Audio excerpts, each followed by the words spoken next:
वचन कहता है कि जो कुछ तुमने खोया है उसके लिए मैं क्या करूंगा जानते हो?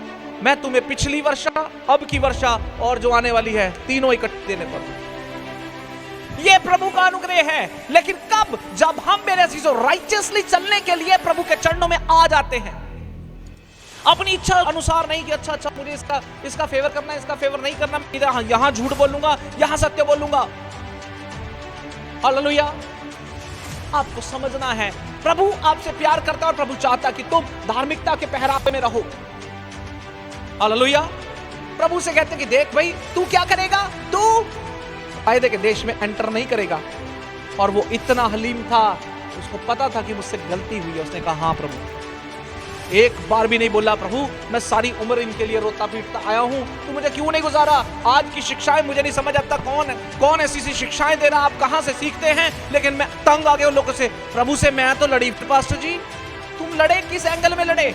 लिखा है कि वो लड़ाई में योद्धा, वो सेनाओं का पवित्र पवित्र पवित्र यहोवा, तुम उससे नहीं जीत सकते। वो तुम्हारा बाप है। तुम दुनियावी रीति से ना कभी अपने बाप को गालियां निकाल देते तो तुम परमेश्वर को गालियां निकाल के भी तुम सेटल हो जाओगे। There is a law of blessing. उसने जो लॉ खत्म किया वो लॉ था जिसमें तुम पाप के नीचे दबे हुए थे। But for some things there is a law. Law का मतलब होता है एक सीध में एक काम करो और फिर इसे प्राप्त करो। तुम उसे नहीं तोड़ सकते। अगर लॉ है कि तुम धार्मिकता में आए हो और फिर तुम ऐसे चलोगे, प्रभु तुम्हारे ऊपर यह फेवर ऐसे करेगा, तो तुम ये नहीं कह सकते मैं अधार्मिकता में चल रहा हूं, उसका अनुग्रह तो बहुत है, तो मैं अधार्मिकता में चलते चलते मेरी आशीष जो है बढ़ती जाएगी।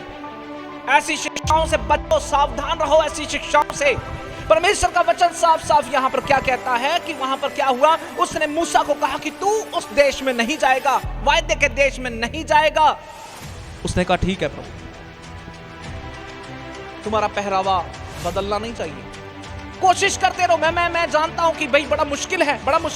आज मैं सच बोलना चाहता हूं, लेकिन कंडीशन ऐसी आ गई कि अब झूठ बोलना पड़ेगा। और झूठ निकल गया। पहला झूठ तुमने निकाल दिया, ठीक है, अचानक से निकल गया, लेकिन तुम सोच समझ कर जब झूठ बोल रहे हो, तुम अधार्मिकता का लिबास खुद ब खुद पहन रहे हो।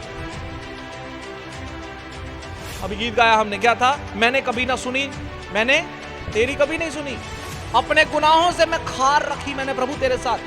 रखते ना मनुष्य से खार की देखना पसंद नहीं करते हम अपने गुनाहों के कारण, क्योंकि प्रभु गुनाहों को नहीं देख सकता, उसको पसंद ही नहीं है। परे करो, उसके सामने टिक ही नहीं सकता।